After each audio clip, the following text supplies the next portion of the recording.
All right, guys, it's Coach Kyle, and this is a little mini tutorial on how to use myfitnesspal.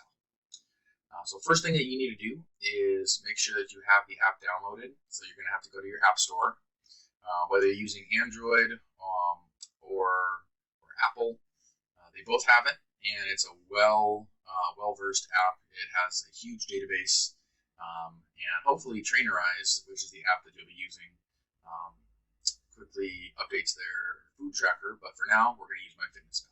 So once you've downloaded the app, it will initially actually have you fill out a bunch of information which won't apply necessarily to you in our macros, but that's okay. So once it looks like that, you're going to hit the plus button, and it shows up with all these different options. What we care about is food, right? So I clicked on breakfast, and you can see here, you can search for just about any food that you have.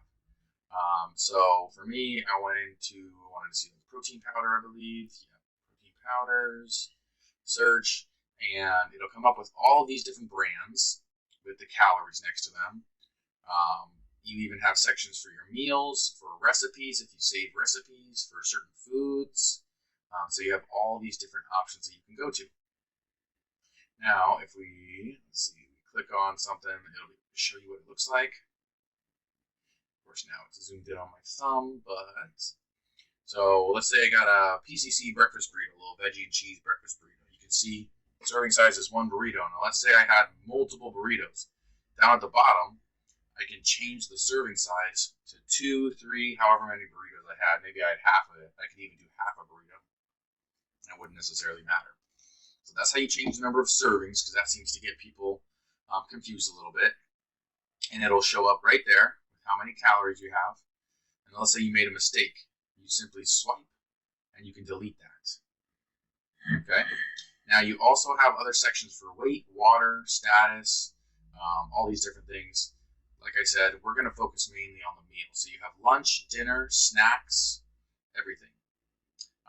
When you click the more section, it comes with your goals, right? Now the goals, you set them, it doesn't necessarily matter for what I will give you as a coach, but they make you put those in. So you can put in whatever you like, and it'll tell you your calories, but whatever it says, don't worry about it. It's different than what we have. If you go to nutrition, you can look at your nutrients, you can look at your macros for the day, you can see essentially how many you've eaten for that day, and you can look at previous days as well just by scrolling. You can see my big thumb there.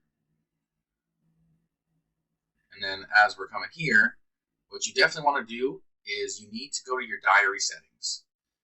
I will send you instructions on how to do this as well, but you need to make it public. That way it will actually, the two apps, Trainerize and myfitnesspal, they can essentially communicate and send information so that I will be able to see what you're eating. So I'll even open up, now it's the Freedom Fitness app, because that's the gym that I'm currently training at. But what you'll do is your section in this little portion will show myfitnesspal, because I'm a coach, so it doesn't show that. But you'll be able to go to your myfitnesspal and click on diary syncing. So we try and keep it pretty simple. You can even look at your profile, which is great. And I suggest you play around with myfitnesspal. It's the best way to really learn on how to use it. You can set reminders. You can do all those different things through it. But we're going to use it for pretty simple stuff.